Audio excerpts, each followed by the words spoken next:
एक वीडियो आया आपका, आप उसमें बहुत भावुक होकर कह रहे हैं कि हे मैथिली मेरी हत्या मत करो। भावुक कौन चीज का? और मैथिली ठाकुर से हमको कौन चीज का डर होगा? और मैथिली ठाकुर के सामने मैं क्या गिड़गिड़ाऊंगा? आपने ये क्यों बात कही कि ये मेरा आखिरी चुनाव है? यदि मैं हार जाऊंगा तो मुझे कौन टिकट देगा, बताइए तो आप ही। आपके विरोधी दावेदार के पास तो प्लान है कि हम अलीनगर का नाम बदल देंगे, आपके पास क्या प्लान है? हमारा प्लान है कि अलीनगर को आदर्श नगर बनाएंगे। मुद्दा आप लोगों ने बना दिया है बाहरी और भीतरी वाला। ये आम जनता की राय है, ये आम जनता की आवाज है।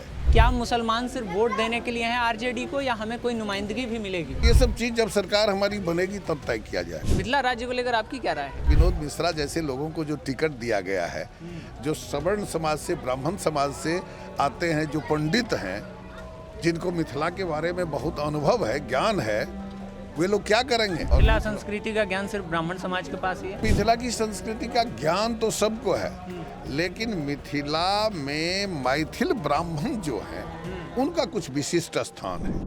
नमस्ते, मेरा नाम आकाश है, आप खबरगांव देख रहे हैं। चुनाव में कौन सी सीट कब हॉट हो जाए, उसका टेम्परेचर बढ़ जाए, ये ठीक ठीक किसी को पता नहीं होता है, लेकिन टेम्परेचर बढ़ा हुआ है दरभंगा के अलीनगर विधानसभा सीट पे। तो इस समय हम लोग मौजूद हैं अलीनगर में ही, ये हरिहट गांव है जहां हम बैठे हैं, और हमारे साथ आरजेडी के कैंडिडेट हैं और इनसे हम थोड़ा सा बातचीत करना चाहते हैं, विनोद मिश्र से, कि चुनाव का माहौल क्या है, प्रचार की तैयारियां कैसे चल रही हैं और यहाँ के समीकरण क्या हैं। सर, बहुत बहुत शुक्रिया, आपने समय दिया। आपका भी शुक्रिया, और आपके माध्यम से हमारे जितने दर्शक देख रहे हैं, सुन रहे हैं, जी, सारे लोगों का हार्दिक स्वागत है, हार्दिक अभिनंदन है। जहाँ तक आपने कहा चुनाव का सवाल, तो यहाँ तो बहुत ही शांत चुनाव हो रहा है, बहुत ही कूल चुनाव हो रहा है। आप लोग कहते हैं हॉट हॉट हॉट, है वातावरण यहाँ का जस्ट रिवर्स। यहाँ तो कूल चुनाव हो रहा है, बिल्कुल शांत चुनाव हो रहा है, क्योंकि यहाँ की जनता ये ठान चुकी है कि अलीनगर का बेटा ही अलीनगर का नेता होगा। तो फिर कुछ रह नहीं गया। मुद्दा आप लोगों ने बना दिया है बाहरी और भीतरी वाला। अरे भैया, हमने नहीं बनाया। हम तो शुरू में जब कैंपेन शुरू किए थे तो बहुत सारी बातें बोलते थे, विकास की बात बोलते थे, योजना की बात बोलते थे, नीति की बात बोलते थे, कार्यक्रम की बात बोलते थे, लेकिन कैंपेन के क्रम में सारे के सारे लोगों ने मुझे कहा कि हम कुछ नहीं जानते हैं, हम कुछ नहीं सुनते हैं।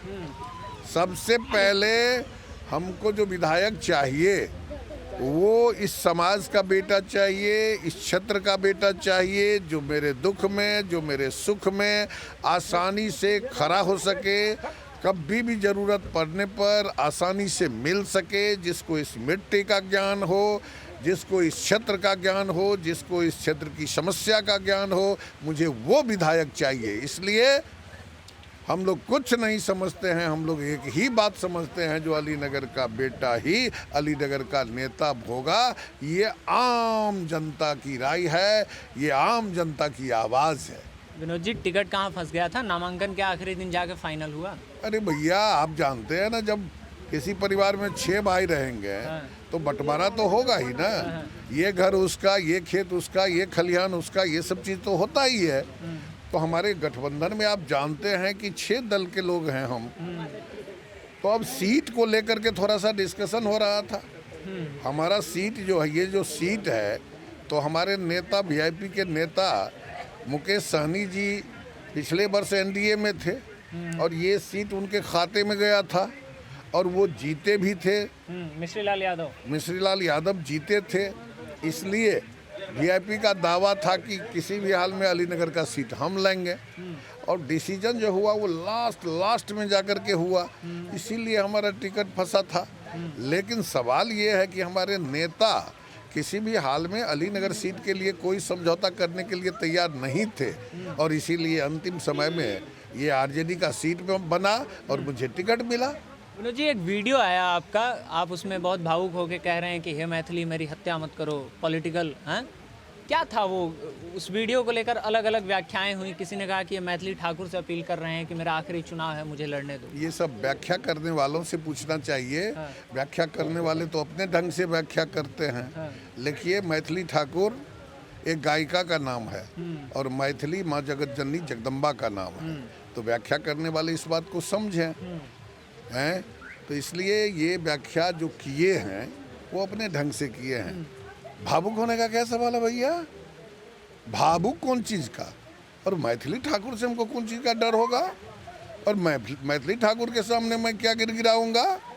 मैथिली ठाकुर को अभी राजनीति का ABCD का ज्ञान नहीं है। भले ही वो गायन के क्षेत्र में जितना नाम कर ले, यश कमा ले, निश्चित रूप से उसके स्वर में जादू है, ये तो हम भी जानते हैं और हम भी उनके गायन से प्रभावित हैं। अच्छा, बहुत खुश हैं और हमको भी अच्छा लगता है उनका गायन। लेकिन एक गायिका जब विधायिका बनती हैं तो राजनीति की बात आ जाता है। तो इसलिए मैथिली ठाकुर से मुझे कोई घबराहट नहीं है, बल्कि आप ये समझ लीजिए कि मैथिली ठाकुर ने आकर के मेरे चुनाव को सुगम और सरल बना दिया, आसान कर दिया एकदम बिल्कुल। तो आपको नहीं लगा कि मिथिला की बेटी है, आशीर्वाद दे देते हैं, पहली बार चुनाव लड़ना चाहती है? अरे भैया, हम आशीर्वाद तो देते ही हैं, लेकिन गायन के क्षेत्र में और आगे बढ़े अभी उसका आशीर्वाद देते हैं। और फिर मैच्योरिटी जब होगा, जब उनका उम्र होगा, तो हम तो आशीर्वाद देते हैं कि वो राज्यसभा की सदस्य बने। अभी क्या जल्दीबाजी हो गया भैया? ये कोई निर्णय है? ये कोई डिसीजन है? ये डिसीजन जो कोई भी लिए हैं या इस तरह का सुझाव मैथिली को जो कोई दिए हैं, ये अच्छा न तो सुझाव है, न ही ये अच्छा निर्णय है। आपको क्यों आपने ये क्यों बात कही कि ये मेरा आखिरी चुनाव है? स्वाभाविक है। हाँ। 2020 में हमको RJD का टिकट मिला, हम हार गए 3101 वोट से। 2025 ईस्वी में हमको टिकट मिला है। अगर हम जीत जाते हैं तो मैंने कहा कि यदि मैं जीत जाता हूं तब तो आगे और राजनीति कर सकता हूं। यदि मैं हार जाऊंगा तो मुझे कौन टिकट देगा बताइए तो आप ही। 2 बार हारने के बाद टिकट मिलता है, बहुत परेशानी से टिकट मिलता है।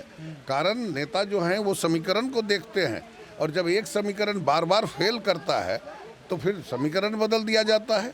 और दूसरी बात है, जो उम्र के हिसाब से भी, एनर्जी के हिसाब से भी मैंने कहा कि हारने के बाद मेरी स्थिति ऐसी नहीं रह जाएगी कि मैं फिर तिबारा चुनाव लड़ूं। तो ये मैंने कहा, तो कोई गलत तो नहीं कहा, ये तो बिल्कुल सही कहा। और आज भी मैं वही बात कह रहा हूँ।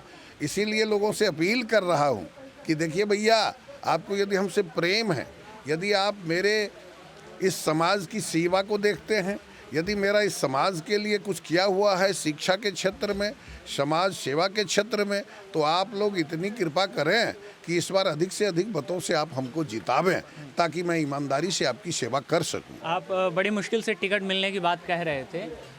इस बार सुनने में आया, बहुत चर्चा चली कि अक्रॉस द पार्टी टिकट की खरीद बेच खूब हुई, पैसे को खेल हुआ खूब। किसी भी पार्टी में हुई हो, लेकिन मैं कह देता हूँ कि RJD का मैं हूँ। RJD से मुझे 2 बार टिकट मिला है। पहले बार भी 2020 ईस्वी में भी माननीय नेता प्रतिपक्ष तेजस्वी यादव ने जो टिकट दिया, एक नया पैसा हमसे न चंदा की मांग की गई और नहीं मुझे कोई पैसा लगा। अब भी टिकट मिला है, एक नया पैसा की बात नहीं है, या कोई भी टिकट। हमारे नेता टिकट बेचने वाले हैं। ये सब चीज़ आप लोग अगर बोलते भी हैं तो हमारे ख्याल से ये अनैतिक बात है। इस तरह की बात की चर्चा ही नहीं होनी चाहिए। ये सब काम दूसरे लोग करते होंगे। आपके विरोधी दावेदार के पास तो प्लान है कि हम अलीनगर का नाम बदल देंगे। आपके पास क्या प्लान है अलीनगर इसका जवाब आप उनसे पूछिए। हाँ। ये प्लानिंग उनका है। हाँ। तो इसका जवाब भी वही देंगे। आपका प्लान क्या है अलीनगर के लिए? हमारा प्लान है कि अलीनगर को आदर्श नगर बनाएंगे। आदर्श नगर एकदम आदर्श नगर बनेगा। नाम बदल के या काम से? अरे काम से, नाम नहीं, काम से। हाँ। जो लोग, वो चीज़ क्या है, वो चीज़ क्या है आप जानते हैं? पिछली बार भी हमको जो हराया गया था, वो षड्यंत्र के पूर्वक ही हराया गया था। कैसे? इसलिए कि पिरहौली है हमारे अलीनगर मुख्यालय के बगले में, वहाँ षड्यंत्र पूर्वक एक ऐसी घटना कर दी गई और उसको सांप्रदायिक रूप दे दिया गया कि जीता हुआ चुनाव हम हार गए। तो अब इस बार भी जब हमारे प्रतिपक्ष के लोग यहाँ जो मेरे विरुद्ध लड़ते हैं, उनको जब लगता है कि भाई जनता मेरे साथ नहीं है, तो जनता को भ्रमित करने के लिए ये सब चीज़ रचा जा रहा है। और इस सब तरह का अफवाह अब देखिएगा आप, जैसे जैसे चुनाव करीब आएगा वो लोग यही सब काम करेंगे। आपसे अभी मुलाकात हुई, लेकिन हम लोग 3-4 घंटे से हरियठ में थे और जहाँ जामा मस्जिद है वहाँ हम लोग कुछ लोगों से बात भी कर रहे थे, हमने रिकॉर्ड भी किया। एक लड़के ने उसमें कहा कि मेरी शिकायतें आरजेडी से भी हैं कि क्या मुसलमान सिर्फ वोट देने के लिए हैं आरजेडी को, या हमें कोई नुमाइंदगी भी मिलेगी। और ये सवाल मैं इसलिए भी उस लड़के का सवाल आपसे पूछ रहा हूँ क्योंकि जब डिप्टी सीएम का फेस घोषित किया गया मुकेश सैनी को उस प्रेस कॉन्फ्रेंस में जिसमें सीएम फेस घोषित हुए तेजस्वी यादव, तब भी ये चर्चा उठी कि मुसलमानों की आबादी इतनी है, वोट जाता है आरजेडी को एक तरफा, लेकिन उनका प्रतिनिधित्व तो कहाँ है। देखिए, जनता स्वतंत्र है और कोई भी व्यक्ति अपनी अभिव्यक्ति रखने के लिए स्वतंत्र है, लेकिन सच्चाई ये है कि हमारे समाज में मेजॉरिटी के जो लोग हैं वे अगर आरजेडी को वोट करते हैं तो निष्ठापूर्वक करते हैं। ऐसा नहीं है जो हमारे दल के प्रति उनको किसी तरह का असंतोष या घृणा है। मैं तो इतना ही देखता हूँ, हजारों हजार लोगों से मैं मिलता हूँ। रही बात डिप्टी सीएम की बात या मिनिस्टर की बात, तो ये सब चीज़ मुकेश सैनी जी के साथ कुछ अलग मामला था। और आप सुने भी होंगे कि ऐसा तो नहीं है कानून में कि डिप्टी सीएम एक ही लोग बनते हैं, ऐसा तो नहीं है। तो ये सब चीज़ जब सरकार हमारी बनेगी तब तय किया जाएगा। आखिरी 2 सवाल हैं मेरे आपसे। महागठबंधन ने अपना घोषणा पत्र जारी कर दिया, उसमें कई वादे हैं, 4-5 वादे जो आपको लगता है कि हाँ ये बहुत सही है और इसको तो ज़रूर इम्प्लाई करना चाहिए। देखिए, सबसे बड़ी बात है कि लोकतंत्र में शिक्षा का सबसे अधिक महत्व है और शिक्षा के क्षेत्र में, जैसे मेरा ही आप लीजिए अलीनगर विधानसभा, ये शिक्षा के क्षेत्र में बहुत अधिक पिछड़ा है और मैं एक शिक्षाविद हूँ, इसलिए मैं सबसे पहले चाहूँगा कि अलीनगर में आधुनिकतम शिक्षा की व्यवस्था हो। कारण हमारे बहुत सारे बच्चे हैं जो प्रतिभा रहते हुए भी, जिस तरह से फूल खिलने से पहले मुरझा जाता है, वैसे ही प्रतिभा रहते हुए शिक्षा की उचित व्यवस्था नहीं रहने के कारण हमारे हजारों हजार बच्चे खिलने से पहले मुरझा जाते हैं। इसलिए अलीनगर में सबसे अधिक शिक्षा के क्षेत्र में काम करने की ज़रूरत है। उसके बाद स्वास्थ्य के क्षेत्र में काम करने की ज़रूरत है, क्योंकि बड़े बड़े गांव में, बड़े बड़े पंचायत में अभी भी एक MBBS डॉक्टर भी नहीं है। लोग भगवान भरोसे रहते हैं, क्वैक की सेवा से ही लोग जीते हैं। तो स्वास्थ्य के क्षेत्र में बहुत कुछ करने की ज़रूरत है। और सबसे बड़ी बात है कि आज जो प्रशासन में भ्रष्टाचार है, प्रखंड की बात हो, अंचल की बात हो, किसी भी कार्यालय की बात हो, आप देखिए जब हमारी जनता जाती है एक छोटे से काम के लिए तो उनको बहुत अधिक परेशानी होती है और कोई भी उनको मदद करने वाला नहीं होता है, केवल रिश्वत के सहारे ही उनका काम होता है। तो ये तीसरा मुद्दा मेरे लिए है। चौथा मुद्दा मेरे लिए है कि हमारे इस सुदूर देहाती क्षेत्र में आज शादी होती है, कल दूल्हा और दुल्हन दोनों अलग हो जाती है, इसलिए कि पलायन के चलते घर छोड़ करके जाना पड़ता है, रोजगार के चलते लोगों को घर छोड़ करके जाना पड़ता है। तो पलायन को रोकने के लिए योजना बननी चाहिए, ये बहुत ही आवश्यक है। और सबसे बड़ी बात है कि आप तो जानते ही हैं कि 18वीं शताब्दी में ही औद्योगिक क्रांति हुई थी। उद्योग के क्षेत्र में विश्व कहाँ चला गया, देश के अन्य राज्यों की क्या स्थिति है, लेकिन यहाँ तो उद्योग खोलने के बदले जो उद्योग चल रहा था वो भी बंद हो गया है। मैंने 5 काम आपको गिना दिया। विपक्ष तो कहता है जो अभी सत्ता में है ना, जो बीजेपी जेडीयू, इनके तमाम नेताओं के ऐसे बयान मिल जाएंगे कि बिहार में जो उद्योग बंद हुए वो तो आरजेडी के शासनकाल में बंद हो गए क्योंकि ये लोग गुंडा टैक्स और रंगदारी वसूल। भैया आप लोग किस तरह से ये प्रश्न उठाते हैं? 20 वर्षों से किसकी सरकार है? आरजेडी की सरकार है क्या? 20 वर्षों से आरजेडी की सरकार है कि क्या आरजेडी के लोगों ने सरकार को उद्योग खोलने पर बैन लगा दिया है क्या? अरे भैया कुछ करके तो दिखाओ। एक राम कहानी बना लिए हो और वही कहानी बार बार रट रहे हो। यहाँ की जनता मूर्ख है क्या? यहाँ की जनता सब कुछ जानती है और 20 वर्षों के आपके हर चीज़ को जनता देख चुकी है। इसलिए ये सब चीज़ मत बोलिए, आप जो देखते हैं वो बोलिए। एक हम लोग मिथिला के क्षेत्र में हैं, मिथिला राज्य की बड़ी बातें होती हैं। मैं कहीं बाहर से हूँ, मैं सिवान के क्षेत्र से आता हूँ। मिथिला राज्य को लेकर आपकी क्या राय है?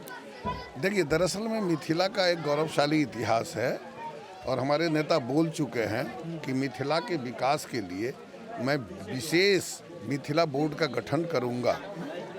मिथिला के लिए विशेष प्लानिंग मैं करूँगा और मिथिला के विकास के लिए यदि हमारी सरकार बनती है तो विशेष रूप से सोचा जाएगा। और ख़ास करके विनोद मिश्रा जैसे लोगों को जो टिकट दिया गया है, जो सवर्ण समाज से, ब्राह्मण समाज से आते हैं, जो पंडित हैं, जिनको मिथिला के बारे में बहुत अनुभव है, ज्ञान है, वे लोग क्या करेंगे?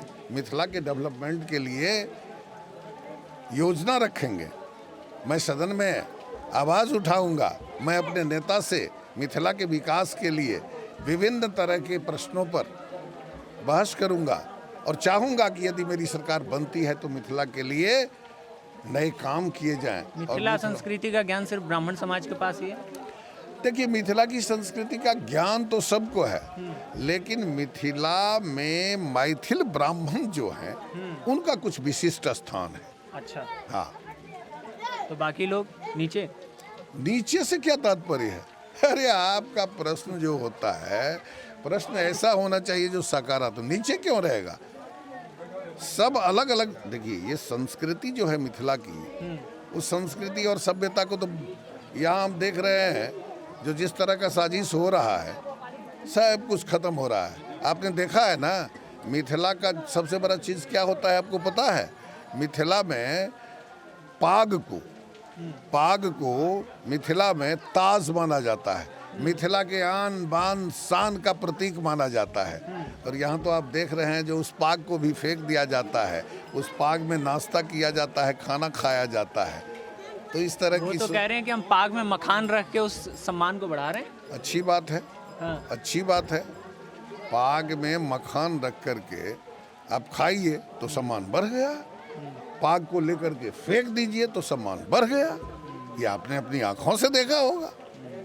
ठीक है, बहुत बहुत शुक्रिया, आपने समय दिया। आपको भी धन्यवाद। तो ये विनोद मिश्रा जी को आप सुन रहे थे, आरजेडी के कैंडिडेट अलीनगर से। इस पूरी बातचीत पर आपकी जो भी राय हो कमेंट बॉक्स में बता सकते हैं। मेरा नाम आकाश है, कैमरे के पीछे जेरी थे। खबरगांव देखते रहिए।